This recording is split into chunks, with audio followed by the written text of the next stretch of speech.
I've started Isles of the Emberdark, and that prologue was awesome.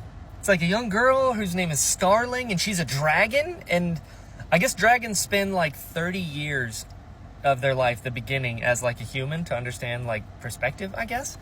And her uncle, Frost, who's also a dragon, is like a priest, which is cool. And they're in Yolen, or on Yolen, which I'm pretty sure is where Hoyt is from, which is kind of cool. But yeah, this is already very cool. I mean, she's wondering like what color her scales are going to be, which is really cool. And then it cuts to Dusk is basically like a conservationist. I think he's conservationist. He's one of those, but he's like working at a zoo now, and he's like talking about like, oh, this ant is like crazy, but he's like, now it's just a thing in a jar.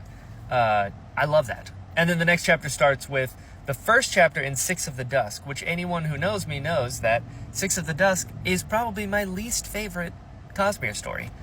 But I will say, getting the prologue with the dragon, which is just so cool, Starling, but also seeing Dusk as like a zookeeper, kind of, you know, just giving demonstrations, but he's the last like trapper.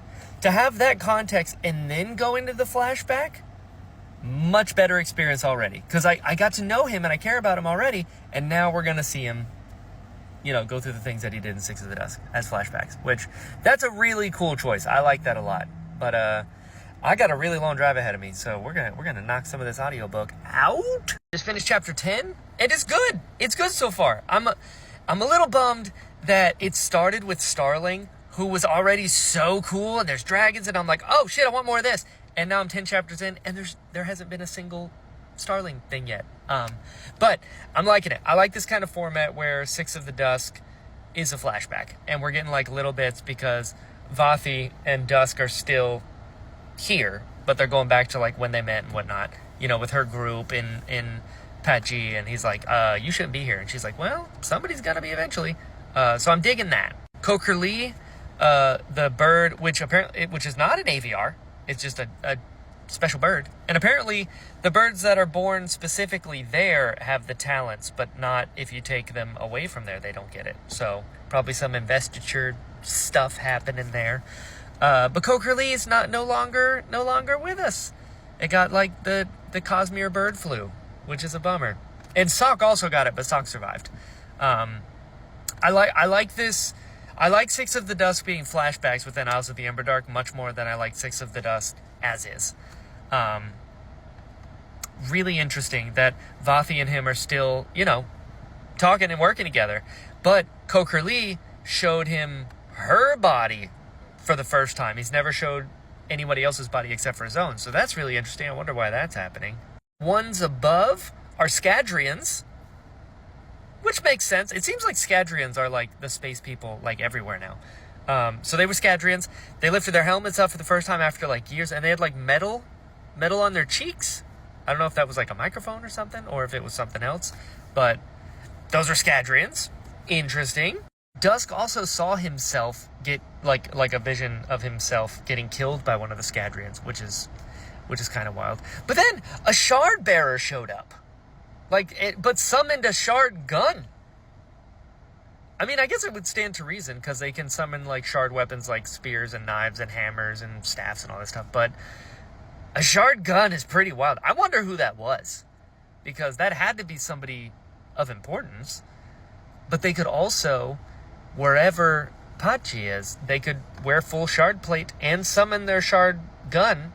So we got some shard stuff happening on other planets. And the Rosharan shard bearer was basically like, hey, listen, Scadrians are getting kind of wild. You can join us or not. Sorry you're caught in the middle of it, but interesting. So like, is Roshar and Scadrial gonna go to war? How would they do that? I don't know, a lot of questions as far as that's concerned. It was also mentioned that the shard bearer was able to like come from the sky, so I'm assuming they were a windrunner. So, interesting. But yeah, like, I'm digging it so far. I want more Starling. You can't start the book with a dragon who's like young and she gets her scales and her first transformation for the first time and like all this such cool stuff, and then boop, no dragon. I want more Starling. So I finished book 1, which is strange that they call them like books, but book 1 of Isles of the Emberdark. And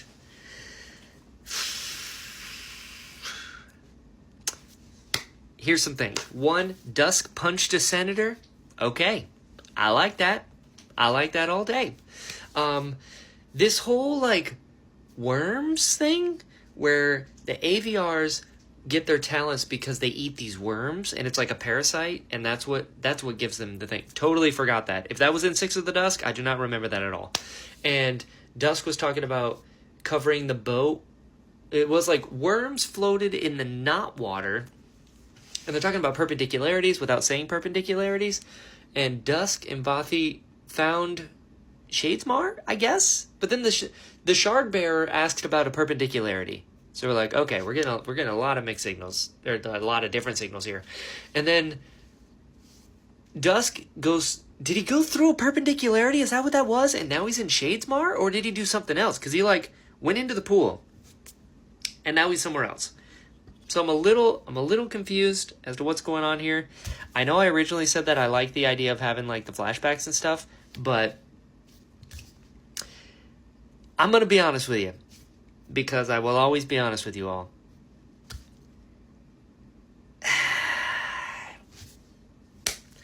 I'm kind of bored.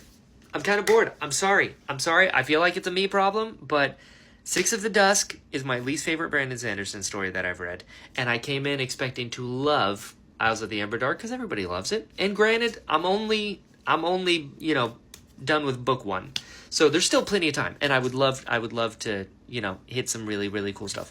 I love Starling. I want a book about Starling. And I saw that the next book. Hey, I just said I wanted a book about Starling. Well, here we go. The next book, the next section, starts with Starling. So I hope it's a lot of Starling, because more dragon stuff is so cool, and Starling just seems really, really neat just as a character. So I'm really excited to get to know her better. But I just find Dusk so boring.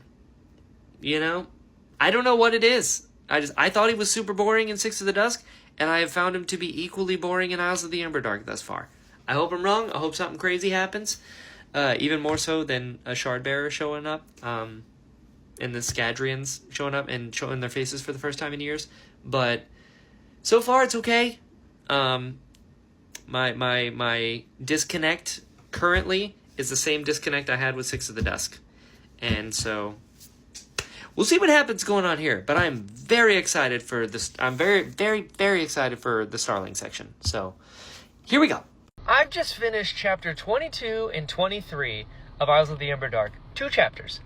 And then 24, we're back with Dusk again. That's all you're going to give me of Starling?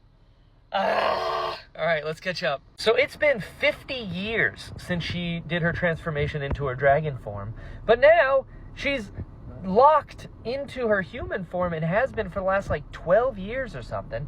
And she got exiled and pushed out into the Cosmere against her will? What does any of that mean? She's currently on a spaceship in Shadesmar, and the Emberdark is the unexplored parts of Shadesmar. That's pretty cool. Also, getting major Firefly vibes, and I'm here for it.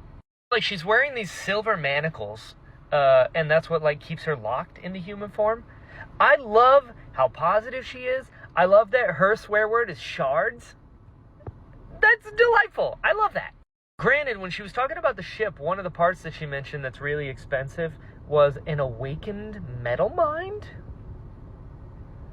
We're crossing magics now? Pretty cool. I don't understand it, but it's pretty cool. And then she mentioned Master Hoyd. What? Silverlight was mentioned. Whatever that is. I don't think I know. I think someone's told me what Silverlight is, but I already forgot. But I don't think I've experienced Silverlight, right? I haven't been there, assuming it's a place. So that was kind of wild. And this crew is nuts. There's a dragon, there's a shade, there's a bird person, but not bird person. There's a sleepless. What? And then they said they're avoiding Scadrians, because Scadrians bully other ships and stuff, and that makes me wonder, because It seems to me, from the pieces that I'm putting together, is like Scadrial itself is the most like scientifically advanced planet thus far, which is interesting. But they're like spaceships and they're doing interplanetary travel, and they mentioned interplanetary law previously, but like, is there a Scadrian government? Is there like a leader of Scadrial? Because it sure as shit isn't Kelsier. He's kind of doing his thing. So like, what's the hierarchy here? Like, is there a Scadrian military? And if there is, who's in charge of it? And why are they out there bullying other ships? Very curious as to like the current political state of the Cosmere as a whole, and also Scadrial specifically. Craziness. And the chapter ended with her being like, oh, we just bank left, we're avoiding a Scadrian, whatever, blah, blah, blah. Captain Crow! I'm assuming, I only know one Captain Crow, I'm assuming this Captain Crow from Tress, she's the captain of the ship. Last time I saw her, she got dropped off with the dragon, and the dragon was like, hey, she can't be that far away from me because of her spores. So, what? And then we get this whole thing, like all this happening, and like I also love that Starling like bought her friend and take it home, and she's just so kind and considerate. And Starling is awesome. I absolutely love her already, and she's a dragon, which makes her even cooler. But this chapter ended with her being like, oh, Captain Crow, and I was like, Captain Crow, and then another Dusk chapter, and I'm like, what? It's like, I just want Starling. Give me more Starling. Everything Starling, absolutely interested to see where it goes from here. And I'm also, I remembered the end of 6 of the Dusk was a spaceship of people showing up. So, like, were those Scadrians? How do they tie into all this? Because I don't remember there being a bird person, but yeah. This is crazy. There's so many pieces. So I just finished chapter 28. And backing up a bunch of chapters, Dusk actually, like, kind of mourning Coker Lee does humanize him a little bit for me. So I'm like, okay, all right, I can get behind it. You just got to give me a way in, dude. And maybe something's happening there. But then we got like multiple Starling chapters, which was so good. So I just want a whole book of Starling. That's it. First off, Lenore is Malwish, which is really cool. And, the Malwish are still about the old hot chalk. I'm about it. And some have booze in him. And I'm double about that. Ed, which is, it's also so funny. You got, like, Zeetzi, you got Naz, you've got all these different cool names, and then you have Ed.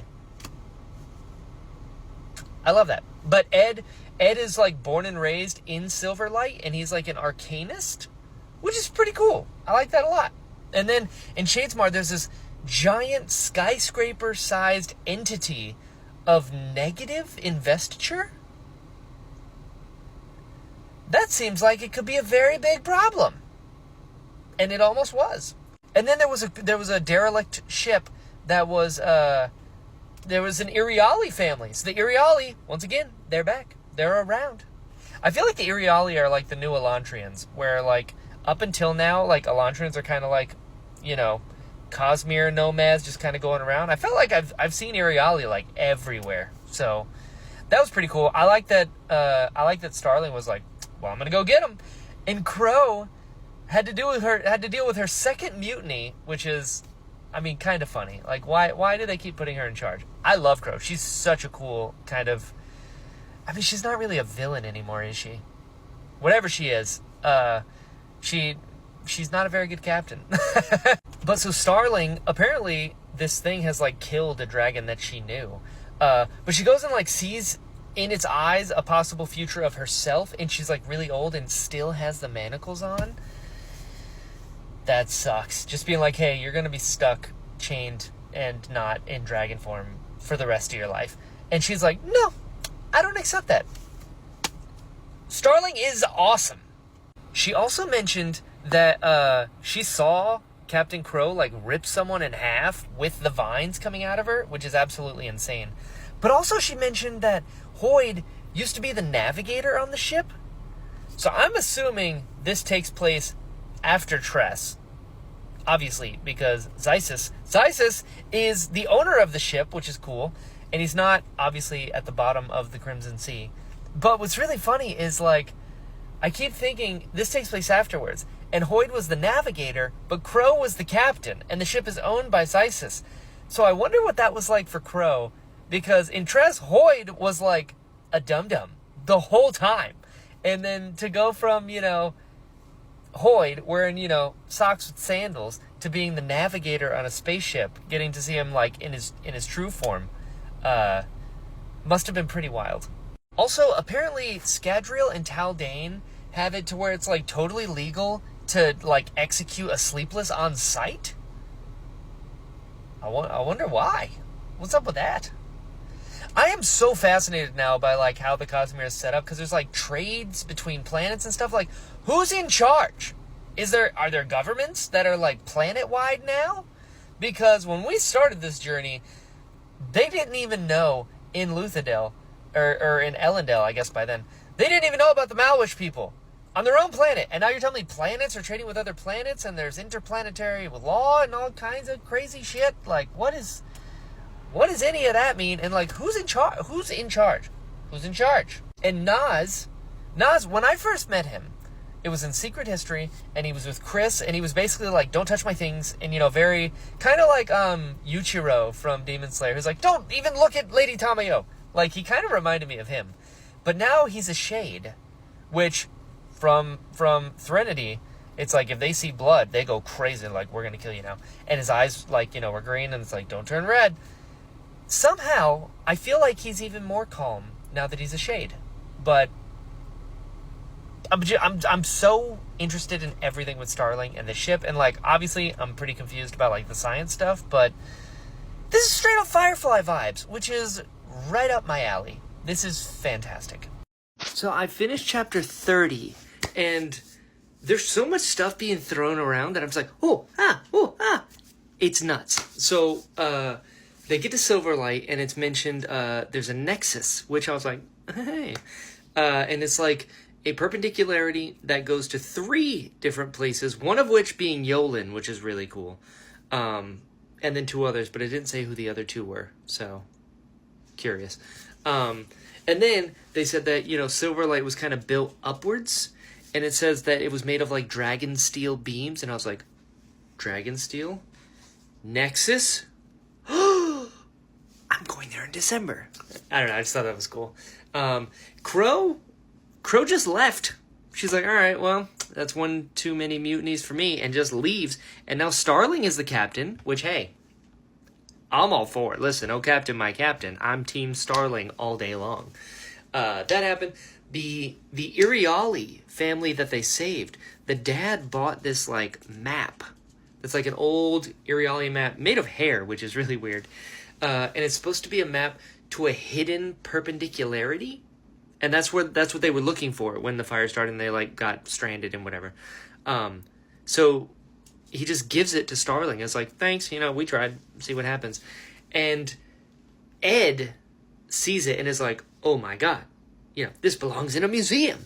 And he has a Pathian earring, which I was like, ooh, yes, please. I'm always waiting to hear from my pal Zazid. So Ed's a Pathian. I'll be honest with you, I'm a little surprised that Nas is not as excited about a map, because that's kind of like, that was his whole thing. Just very surprised that he was like, well, I don't know, I figured he'd be more pumped about it, but he wasn't. Ed is obsessed with Chris.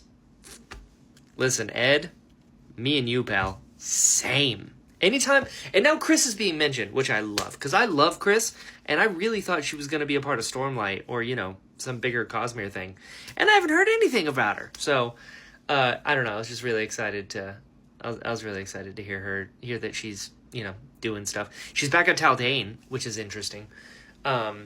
Also, they were mentioning that Sazed, well, Harmony, is the only known living shard who's performed the, and then it gets cut off. Brandon Sanderson. Why are you teasing me like this? Why are you doing this? I understand, like, you know, it was funny when Wendell was doing it, because Wendell and Lift and their performance, she's like, I don't care. But now it's like, What did Seiza do? He's the only known living shard who's performed something. Okay. I'm interested to see what that means. Yeah, Chris is back in Taldane. Ed mentioned Huyo. He's like, oh, I gotta get, Huyo to look at this. Huyo as in, like, the Lopin's cousin? Huyo? The one that's, like, way smarter than everybody thinks he is? That Huyo? Is he here? Because that would be cool. But now I'm also wondering, like, who else is at Silverlight? And, like, when does this take place? Like, I've been told that it's the farthest in the Cosmere, like, chronologically speaking. So this takes place, I'm assuming, after everything else that I've read. After Wind and Truth, after Tress, after Sunlit Man, after everything. So, like, how does time work? No clue. But also, who else is here? Like, am I gonna run into, like, more friends? Because that would be awesome. I would love that. And just the fact that Starling is a dragon, and she's now captain of the ship. And now they have this map. This is so cool. Let's finish chapter 33, and we got more Starling. I love everything about Starling, everything that's happening to her, everything that's going on, little drips of information. I don't even need to know what's going on. I just love it. So she went and she saw Xysis, who was the dragon from Trust of the Emerald Sea, which is wild. So my question is, it said that he was living in Silverlight for like tens of thousands of years. Like before the Shattering, he was there. My question is, what was he doing at the bottom of the Crimson Sea? What? Also, he's very much like, humans are playthings. What are we doing? And that, I mean, honestly, that checks out for, a pretty immortal being. But also, I've been thinking a lot about this. Starling said that her master was Hoyd, right? So Hoyd had an apprentice that was a literal dragon. What? What is Hoyd? And also, like, how many dragons are there? Because, like, Cultivation's a dragon, right? If I remember correctly. And Xysis is a dragon, obviously. Starling is a dragon. There are other dragons, like, do they have, Yolen. I was going to say, do they have a home? They do, it's Yolen.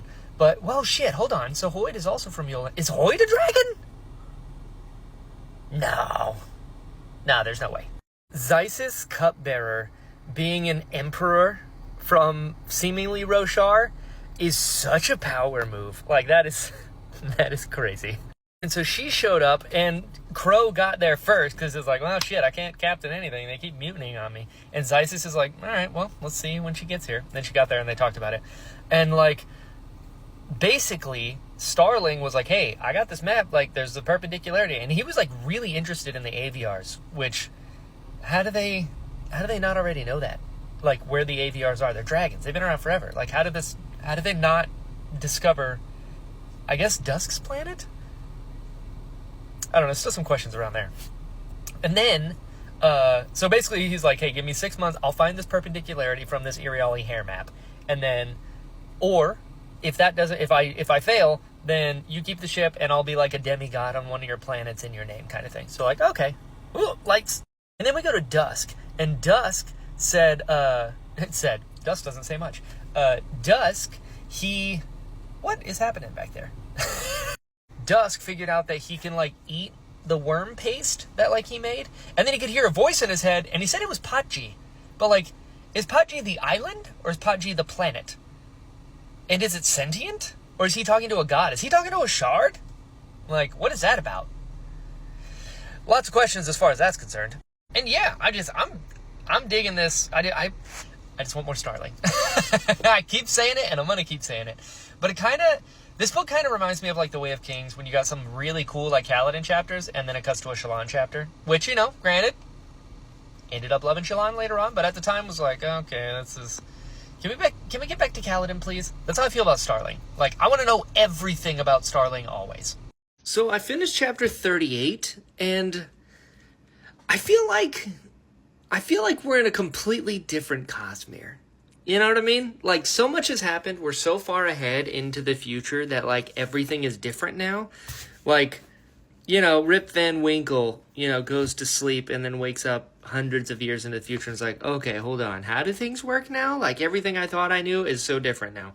And, like, the Scadrians, the fact that they're Malwish Scadrians, like that specific part of Scadrial, I'm okay with them being straight up fascists because my friends are not from Malwish. They're not Malwish people, you know? Alec is, but he's one. You know what I mean? Like, him and Mercy, we're cool with that. But, like, the people in Ellendale are not Malwish people. And it seems like the Malwish people are the ones that are like, I mean, they had the airships, you know, first. So, yeah, this whole thing, like, and apparently Scadrians control, like, half of the routes or lanes or whatever, like, trade routes, whatever, half of something, half of Shadesmar, I guess. Kind of wild. And it was mentioned that a Malwish prime minister was, like, assassinated by a Sleepless. Very interesting, because the Sleepless, what are they doing? Last I checked, they were, like, protecting Dawn Shards and stuff. So, like, why would they assassinate a political figure and, like, a Malwish political figure? I don't know. But we had some crossover. The island where the Malwish basically captured Starling and her crew, and then Dusk rides up on his little boat. That whole thing, Lenore's Malwish, but she, like, deserted. And they get to her and they're like, oh, she's a deserter. And Danger's just like, oh, okay, execute her. It's like, what? Fascist for real. Like, checks all the boxes. That was crazy. And apparently they did it just so they could go all Ghostbusters on Naz, and they caught him, which is nuts. They were after him the whole time. He's like, yeah, we knew you had a shade the whole time. Like, what are you doing with the shades? Are you making, like, a 3D printer? Like you did with Sigil and whatnot? Like, is that what they're doing? It did. There was a moment where Dusk was talking about how Danger was, like, really interested in him. And the exact quote was, he'd spent his entire life trying not to be interesting. And the level of validation that I felt with that, I just immediately was like, mission accomplished, dude. Because up to this point, Dusk is so boring. And it was intentional. He purposefully tried to be as boring as possible. And hey, well done, dude. So that happened. Danger trying to talk to Dusk and, like, relate to him a little bit and be like, oh, come on over here. Like a straight-up colonizer. He mentioned the Battle of Ahelaha? Ahelaha? If that's how that's pronounced. And he was, like, in a huge in, like, a war. And I was like, well, who were they fighting? What's going on? Like, I have no idea what the state of the Cosmere is right now. Because, again, apparently, the Malwish Scadrians were at war with someone, and there was a huge battle, and Danger was a part of it, which is crazy. Danger is very good at his job. Like, immediately, just met Dusk and is like, hey, you're from the old world, and you probably want to see other planets, right? Come here. How about you go see other planets for me? How about that? And Dusk is like, I mean, that does kind of sound interesting. He's like, it does, doesn't it? Yeah, come here. It's like, oh, shit. So, we're cooking now. It's happening. I'm excited for Dusk to get interesting. I'm terrified for Starling and her crew and, like, what is Scadrial doing? Like, obviously Scadrial I'm emotionally invested in. So, like, are the Malwish in charge of all of Scadrial now? Like, they're the ones that are making all these moves because they have all the technology and stuff. What about all the people of Ellendale? Is Ellendale still a thing? Are they the same or are they different?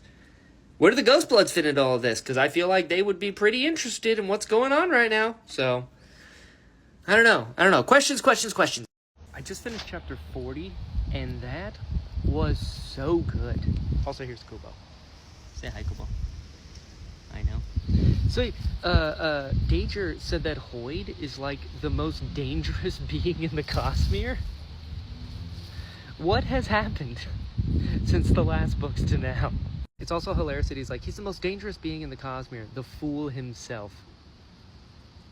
I mean, honestly, that checks out. And I guess dragons used to serve at Analsium? That's really interesting.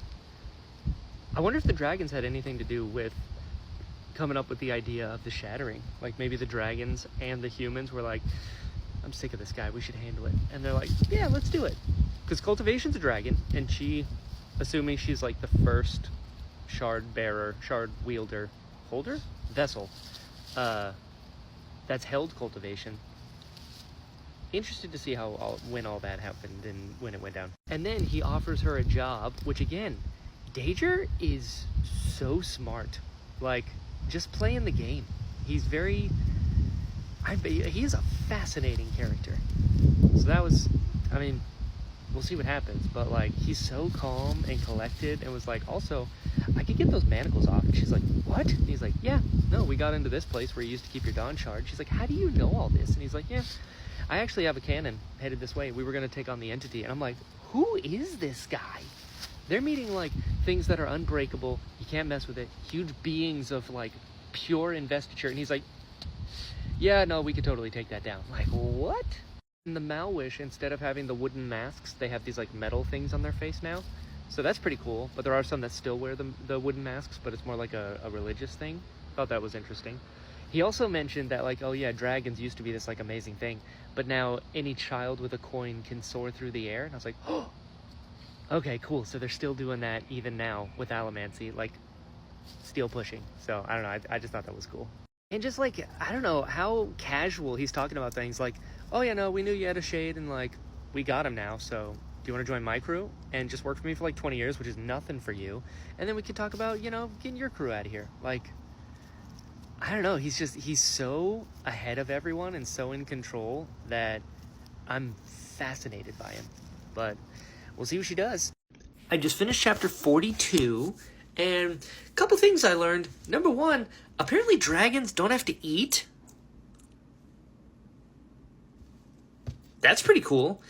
But begs the question, because Xysis has said that he has eaten people. Or he just says that he's eaten people, maybe. But if you don't need to eat, but you're eating people, assuming he is, kind of a dick move.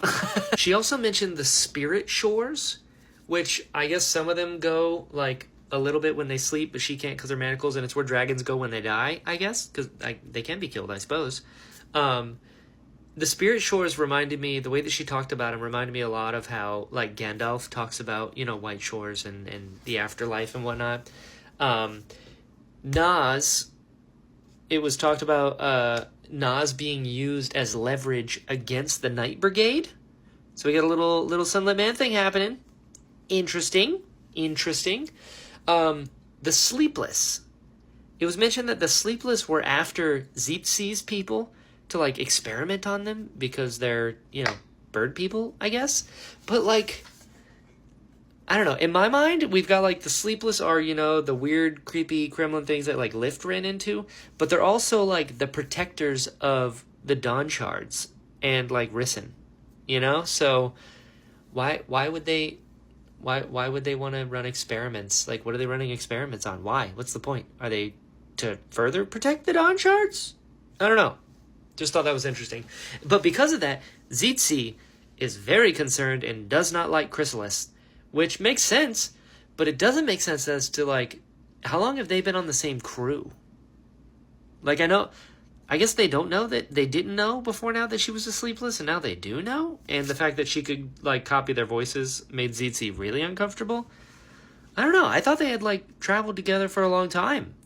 And now he's upset. So, I don't know. I might have missed something there. But the chapter ended with Starling going to talk to Dager, and he's talking to Dusk, and Dusk says, I'll go to the Cave of Death, but she needs to come with me. So, an interesting development. Let's see how this goes. I've just finished chapter 46, and whew, there's so much information that they're just, like, dropping on me, and I'm like, wait, okay, hold on, wait, you said that way. What does that mean? Ho. So, it's been wild. Number one, Dusk and Starling go into this Cave of Death, and there's like a wasp, and Dusk is like, watch out for that thing. And he looks back, and Starling is getting stung like a bunch by it, and she's like, oh. And Dusk is like, she's dead. She died immediately, oh no. And she's like, huh. And the wasp died, and he's like, what are you, dude? And she's like, oh, I guess I'm kind of like a god, you would say, but also kind of not, So that was pretty funny. But also, something that I find really, really interesting is, Starling is such a different character than I think anyone that we have experienced before. And what's cool is, I don't think we've ever met a character who, looks up to and admires Hoid. So, I don't know, it's really interesting, especially in all these secret projects, to go from the Sunlit Man, which I don't remember where he was in that, now that I'm thinking about it. But then, in Yumi and the Nightmare Painter, he's a coat rack. And in Trust in the Emerald Sea, he's like an idiot. So to go from those two to this, where he's like, the Sleepless, Chrysalis straight up called Hoid a god. So, And then also on top of that, Starling's uncle said that Hoid is greater than the dragons? Okay. And Chrysalis also said that Hoid said that the shards are 10,000 years old and she's 6,000 years old. And is Hoid a god? I'm pretty sure he is. I'm pretty sure. I love that Dusk destroyed the drone so that he and Starling could talk. That was great. Starling basically explained that there's an arms race going on between planets, and Roshar is involved, which is very interesting, and the Malwish are also involved. And I have mentally coped by saying it's not Scadrians, it's specifically the Malwish. It's not my friends, it's Alex people, and I can live with them. I can live with them, becoming a fascist government of terrible people. I can sleep at night knowing it's not my friends in Elendel. You know what I mean? She was like, yeah, they're in this arms race, so your planet with those birds, really, really tempting, because the birds allow people to have powers, and the birds will bond like anybody, so they don't have to worry about the spren and having to say ideals. So you don't have to worry about being genetically inclined to be an Allomancer. It's no, if you get this bird and the bird will bond at anybody, you have access to this crazy power, so they're really going to want that. And then she also mentioned that the people who are at war, it's an arms race, not a real all-out war. There's little battles, but not war, which isn't good. But she said that the people involved don't want to get the shards involved, which is also very interesting. But yeah, Dusk at the end, he gets bit by a beetle and he looks down and is like, oh shit, I'm dead again! Which is so funny. But it's actually Chrysalis. And she bit him and was like, hey, I need to talk to you. This crew, I'm not really safe here anymore, and I need to get to your planet, and you will be rewarded, I promise. But then she also says that there were Sleepless on his planet already. So, interesting that she needs Dusk to show her where the perpendicularity is, but the Sleepless who are on his planet, she can't ask them? So I don't know, I feel like something might be up there. Huh. She also mentioned she's humans, Shodel, which I think I know what the Shodel are, because they were at the end of Sunlit Man, and also on the planet with Yumi, where Painter's people went. They're four-armed dragon people, I guess, maybe, or not dragon people. There's four-armed beings, whatever. That's the Shodel, I guess. But she also said, or true Vaxillians. What is that? Do I know what that is? I don't know.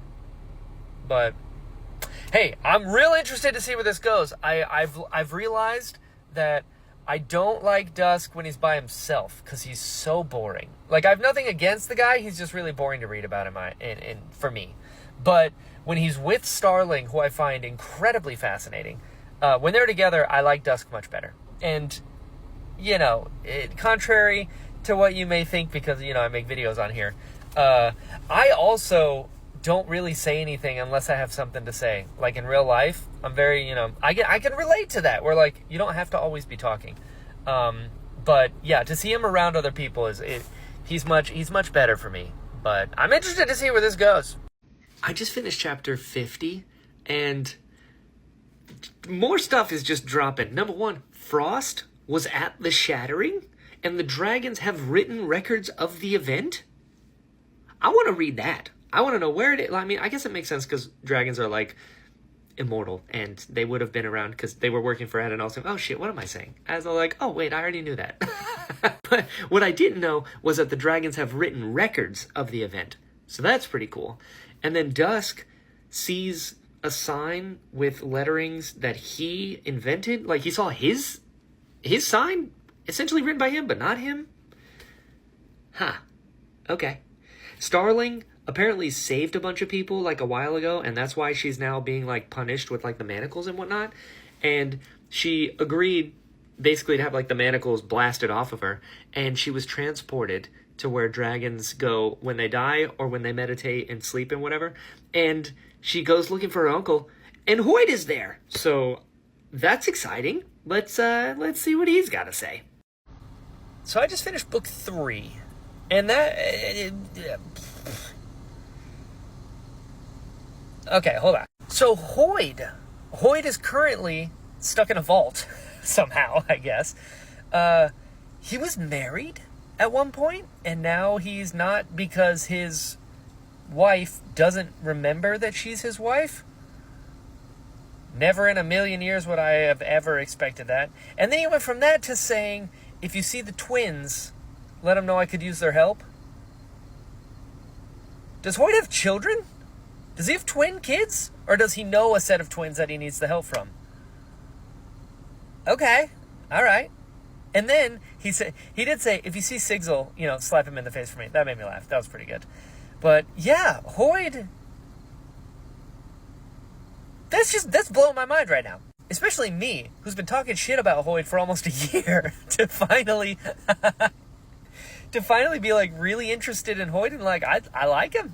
I like him. I love this sort of like mentor figure he is to Starling. And he calls her Star. I like that.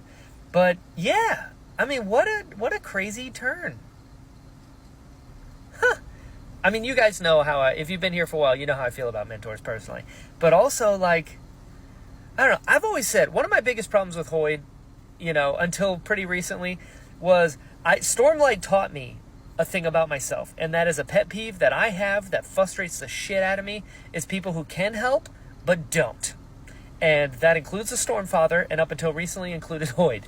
But since the secret projects, I'm like, okay, all right. I love the scene with Hoyt and Shallan, and the dragon and the dog with Kaladin. Like, anytime Hoyt is like a human being for a second and is honest and intimate with someone, I'm like, this is amazing.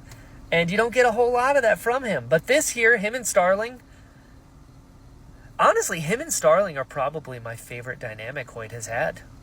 Because I like the stuff with him and Shallan, but yeah, I don't know. There's like more of a connection between him and Starling, and I really like it. But anyway, like, design was there on his clothes, which is cool. And he talked about the heralds, and he said that the heralds, if they're not in the running, they are the greatest warriors in the Cosmere, which is very interesting. It's like, okay, I hope Arc 2 we get to see some of it, because that'd be badass. I like all of that. I like that Starling kind of, broke down and was honest with her crew, and they all came, to her and was like, oh, this is serious. We need to help the captain. That's awesome. I love that. I love that Hoyt is like, you got to lead him. Love that. And then Dusk had like a dream where he was Kakoban, which is interesting. And then he wakes up and everyone is screaming, which is not good. And then Starling, when she comes out of the vision, Daedra was like, yeah, you see, that was just a fraction. I can get you out of those manacles if I wanted to. And then other people started screaming. So I guess we're going to see what that is. I just got back from the dojo, and I have finished Isles of the Emberdark, which means I've finished the current Cosmere, which is insane to say. But first, let's talk about that Sanderlanche, the Isles of the Sanderlanche, Sanderdark. Stuff happened. Number 1, the entity attacked everyone, which is not good. It's not good. The Malwish found Chrysalis, which is also not good. Actually, a lot of not good happened now that I think about it. They found that, and you know what's crazy that I was thinking about is, like, they found Chrysalis, and they were, like, disintegrating her, essentially, by killing off her bugs. But they also ghost-busted Nas early on. So I was like, damn, dude, that's half your crew they got, like, with no effort. So, not good. Also, the cannon did not work on the entity. Oof. Dusk challenging the entity was pretty great. That was a really cool moment. He was like, oh, wait a second. Because they're like, what's happening? And Dusk just like walks out there. He's like, I got this. I know this story. And like a hero from legend, it's just like, hey, I'm over here. And it listens to him, which is very cool. And then Nas gets released and he shows up behind Dager. That was hilarious. That was good. I like that. Dusk's birds having so much fun with Dusk, kind of like when you see parrots on the back of like a motorcycle. He's like harpooning the skull snakes and he's riding around while the entity is trying to like get him. And the birds are just like, put your wings in the air. They're just having a blast. That was awesome. Zitzi saying we gotta go back for Chrysalis was a very big deal. Because their people like do not get along. But he's like, you know what? I mean, she's part of the crew. And I was like, this is cool. I like that a lot. And the Dakwara, this entity, this mythological being of investiture, it reminds me a lot of, I forget its name, but from God of War, the giant Thormender, whatever it was called, Normangander. Is that what it is? Whatever it is, you know what I'm talking about. That thing. The Dakwara reminded me of that. So that was cool when he's like, hey, by the way, you didn't beat me, so you serve me now. And it's like, oh, I mean, those are the rules, sure. So it was cool that he like showed up riding it and attacked the Maoist ships. Also, I've decided I don't call them Scadrians anymore. I know they are Scadrians, but they're Maoist. It's a specific designation because I don't like them. Naz took 2 of the Maoist's souls, like red eyes, and just like took their souls. Crazy. But yeah, Dusk riding the giant Dakwara thing was really cool. Reminded me a lot of Dune with like the giant sandworms, except it was a Emberdark serpent beast thing of legend. But still pretty cool. And I did like when they went back to like his planet and stuff, and he's like popping in and out of the perpendicularity, be like, hey, I need to talk to you for a second. And they're like, what is he doing? He goes, I got this crazy giant snake thing. Like, you should really see it. And then disappears and comes back. No, for real, it's waiting here. That made me laugh. I like that. And the runes on the sign that Dusk found that was like in his handwriting or using his symbols and stuff, the runes were draconic runes and they were written by Frost. That's cool. He's still alive out there somewhere. Or I guess kind of. I don't know what happened to Frost. I'd be curious to see what he's up to. The fact that Dusk was like, I have an idea. We need to protect this perpendicularity. It's like the only thing that we have that everyone's going to want, apart from the birds, obviously. He's like, we got to protect it. So he literally took the Dakwara and was like, you're now the guard dog for this thing, and you work for whoever's the president right now. And then he's like, all right, well, I did what I needed. And they're like, what are you doing? And the crew is like determined to free Starling now, which is cool. I love that. Very, very Firefly vibes. I love that the crew like came together, and she can be released. Like the manacles were going to break, but she reinforced them so that they didn't, so she could short circuit everything. But at the end, Dusk showed up, and he's like, "You need a navigator," and he's joining the crew, and now they're gonna go like find a way to free Starling. And yeah, what a ride! That was good. I enjoyed this a lot. Yeah, I mean that's that. That was the Sanderlanche of Isles of the Emberdark, and up next is the full review. All right, I have finished. I don't know why that makes me laugh. I don't have a physical copy, so I'm like, here it is. That's so stupid. I have finished Isles of the Emberdark by Brandon Sanderson. Let's talk about it. Now, first things first. This book was so good. Whoa, what was that? Oh no. I'm leaving all that in. The effective. Okay, we're off. First off, I'm keeping all of this in. I really enjoyed this a lot. Starling is honestly one of the best Cosmere characters. I loved everything having to do with her. I loved the crew. I really loved the new kind of view of Hoyd that I have. And the sort of greater Cosmere stuff going on. I like the whole Legends thing. I like that Dusk's planet is like really important in the Cosmere wise. I like that he's riding giant worms and serpents and stuff and becomes like a hero of legend. All great. Really enjoyed this a lot. I did not like the Maoish at all, because they're bad guys. And, you know, maybe it's because I don't have the broader context, obviously, because we don't know yet. But Scadrial is my home. And to know that the Scadrian kind of what's the word I'm looking for? Reputation is kind of tainted a little bit. Like they're fascists in the Cosmere. I don't like that at all. I did like how much this book specifically brought in so much stuff from other books. Like we got shades from Shadows for Silence and also The Sunlit Man. We got Captain Crow from Tress. You know, we got like we got a Sleepless, which was cool. ZC was neat. I like the kind of bird person thing to it. But Starling really is, the pun intended, the star of the show for this book for me. I would read an entire series just about Starling. And the fact that we followed a dragon and a young dragon that was apprenticing under Hoyd, and like everything about it, I was like, I just want more Starling.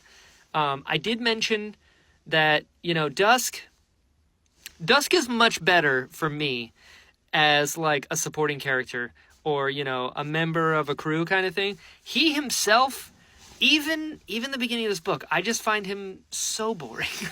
Which is his point. He straight up said that he tries to be not interesting. And I was like, shit, yeah, well done. Good job. But the fact that he understood, like, I'm going to go on an adventure now, you know, and left the Dakwara to basically guard the house. And he's like, all right, well, I'm going to go see what else is out here, which is cool. Like, I would love more adventures of this crew. I think they're so cool. And like, I mean, the Cosmere's their oyster right now, right? Like, they can pretty much do whatever they want. So I'm interested to see anything to do with Starling going forward. This book was really good.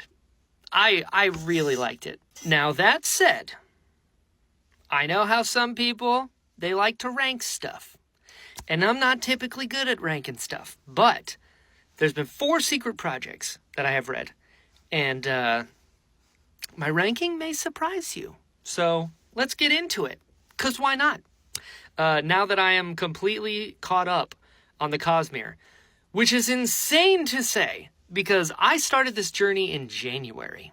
It was like the end of January, I finished the first Mistborn book. It is now, at the point of recording, October 16th, and I have officially read all of the Cosmere. And it feels crazy. It feels crazy. But yeah, so Secret Projects ranking. My favorite one, as of right now, is The Sunlit Man. I loved The Sunlit Man. I love the Cinder Hearts. I love the world. I love that it was all sun-based. I like how fast-paced it was. I love that it followed, you know, a Bridge Foreman, which is cool. I loved everything about that. Big fan of The Sunlit Man. My second favorite is Isles of the Emberdark, because I love Starling so much. She's so cool. I cannot wait to look at art from that book, because I've seen almost no art. So first place, Sunlit Man. Second place, Isles of the Emberdark. It should also be said that I really enjoyed all 4 of them, but just for the sake of ranking, we're ranking them. Third favorite, and I think this is where the kind of surprise might be. My third favorite secret project is Tress of the Emerald Sea. I loved Ulam. I loved the world. I loved that Hoyd was an idiot. This book was just so full of adventure. And I really enjoyed it. Which means my fourth favorite, I'm not even going to say least favorite, because it wasn't least favorite. I did really enjoy it, is Yumi and the Nightmare Painter. Yumi and the Nightmare Painter is really cool. I liked it a lot. I will say that I think Yumi, more than any of the other books, my ADD was real bad. So that's a me problem for sure. But I love the art that I've seen from this book that some of you guys have shared with me. Painter's really cool. I love the twist there. I like the kind of dichotomy between the two and their lives. But I mean, this is going to come as no surprise to you guys. Brandon Sanderson don't miss. That dude don't miss. Even the books that, like, were my least favorites in the Cosmere, that, like, I didn't super enjoy a whole lot, they weren't bad, you know? So, it's crazy to think that I'm caught up. Like, I feel like this is going to take me a couple days to, like, process, you know? That, like, I did it. You know? It's kind of cool. I mean, it's been, what, almost 10 months. Almost an entire year dedicated to this. And I did it. It's cool. It's really cool. So yeah, that's the full review of Isles of the Emberdark. That's the ranking of the secret projects. And just thank you for being a part of this journey. I mean, I've made so many cool friends from this, and I don't know, it's really special, you know? Like, I had this whole thing, and we've built a community around my journey here, and I can go into the copper mine now, and I can, like, look up stuff, and I can deep dive on, like, listen to podcasts and shit. This is great. So yeah, I did it. The Cosmere, I am officially caught up, and whew, it feels good. It feels good. So yeah, I mean, going forward, the next thing I'm doing, I talk about it every time I go live, I'm gonna reread Mistborn. And I can't wait. I'm so excited. So stay tuned for that. There's some more stuff coming, and just, yeah, thanks for being here. I appreciate it. We did it!